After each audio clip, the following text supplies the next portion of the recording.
Oh hello, this is Tak Chung from Walk with Tak. Welcome to my YouTube channel. If you enjoyed this video, please like, subscribe and share. I think it is very appropriate for me to call this dish anytime fried rice because I cook it at 5:30 a.m. the other morning. I want to use this dish as a token of appreciation for our neighbor who plowed us out from a heavy snow. We live on a farm with a very long land, and without his help, we probably would get stuck for quite some time.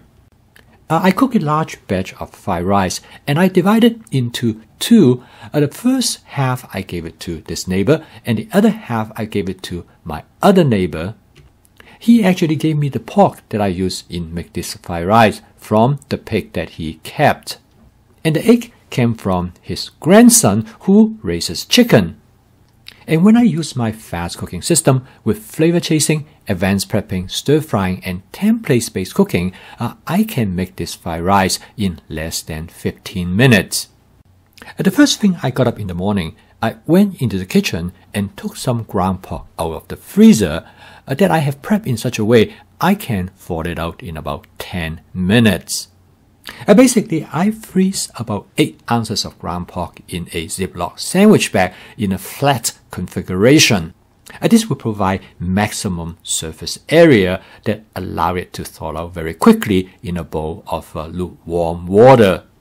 After thawing out the ground pork, I marinate it with half tablespoon of cornstarch and half tablespoon of dark soy sauce to give it a better texture.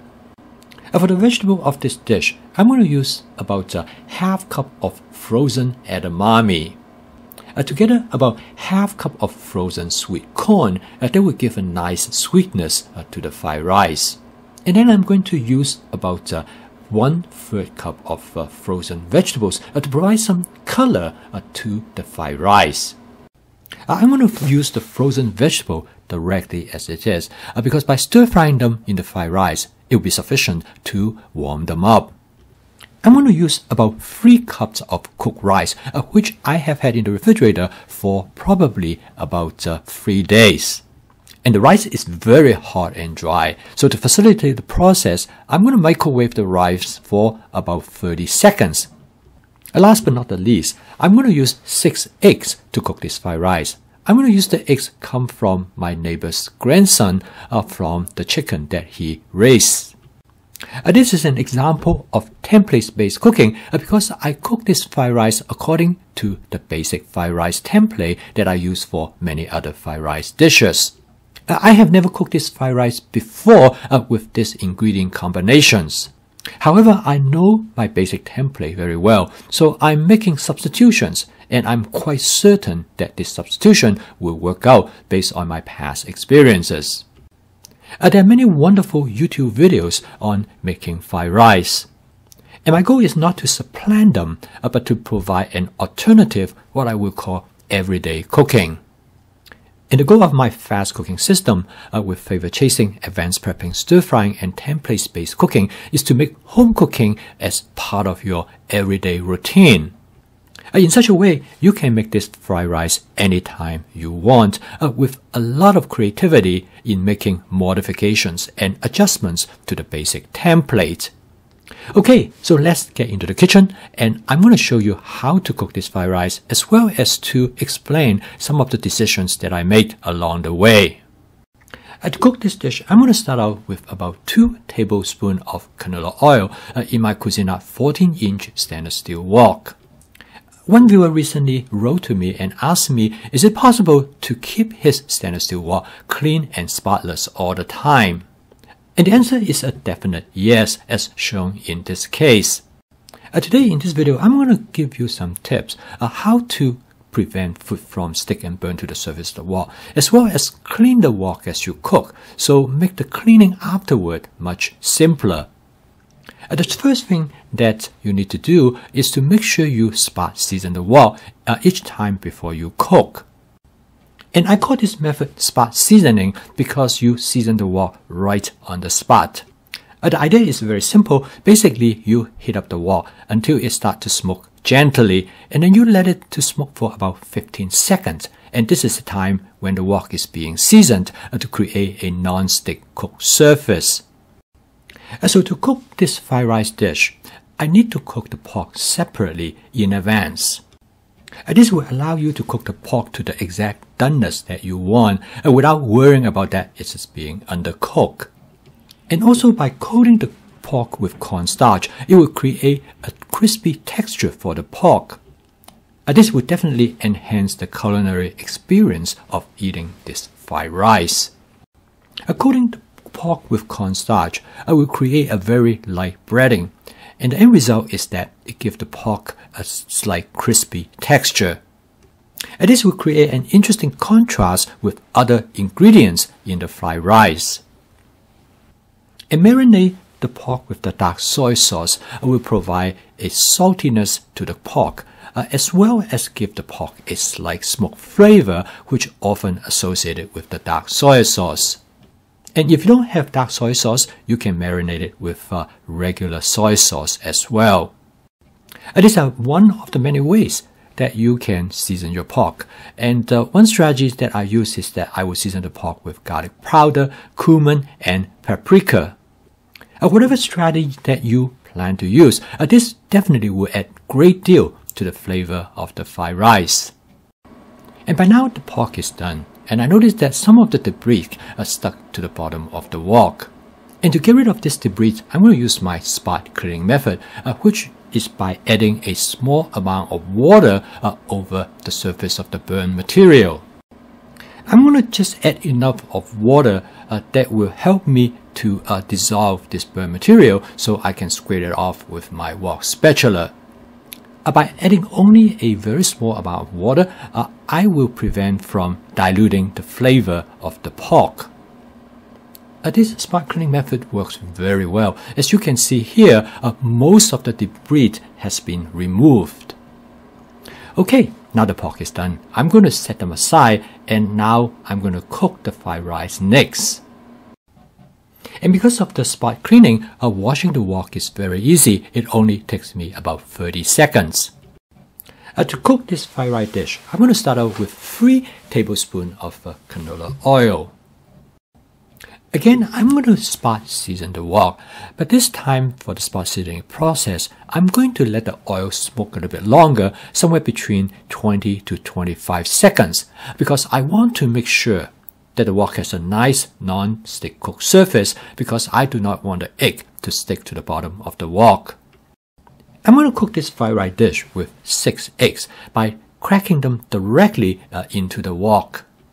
Of course, the other option is for you to crack the eggs into a bowl and beat them up first before you add them to the wok.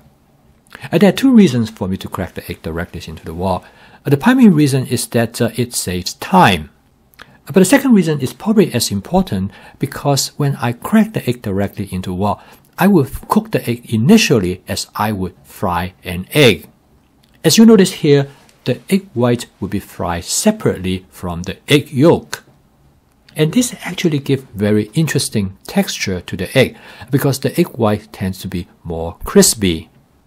This will make the egg stand out more. The next step, I use the wok spatula to scramble the egg. I first mixing the egg white and the egg yolk together, and then I scramble them into small pieces. As you can see here, this gives the eggs a mosaic characteristics. At this point, I also season the eggs with some salt. And next, I add 3 cups of cooked rice, which I have microwaved in the oven for about 30 seconds directly over the egg. Cooking the egg in advance in the wok have one important advantage. It will prevent the rice stick to the bottom of the wok. I use a really nifty kitchen gadget known as a hamburger meat chopper to break up the rice. And it really helps a lot by microwave the rice for only 30 seconds. It makes it much easier for the hamburger meat chopper to disassemble the rice. I discovered accidentally when I saw my friend breaking up hamburger meat when she was making chili. I immediately recognized how useful it would be for breaking up rice when making fried rice. This is a relatively large portion of fried rice than I normally do. Right away, I know that my arm is going to get a good workout in stirring them. The rice was not broken up as much as I would like, but I know when I stir fry with other ingredients, it should be okay. The next step is to add in the frozen vegetables. You might ask, how much frozen vegetable should you use? I think it's very much up to you. Personally, I would like to use quite a bit of frozen vegetables. I think this will make the fried rice more interesting. I don't know you have had edamame before, but it has a wonderful texture, being firm and soft at the same time. Edamames and corn go specifically well. I would definitely recommend to use sweet corn.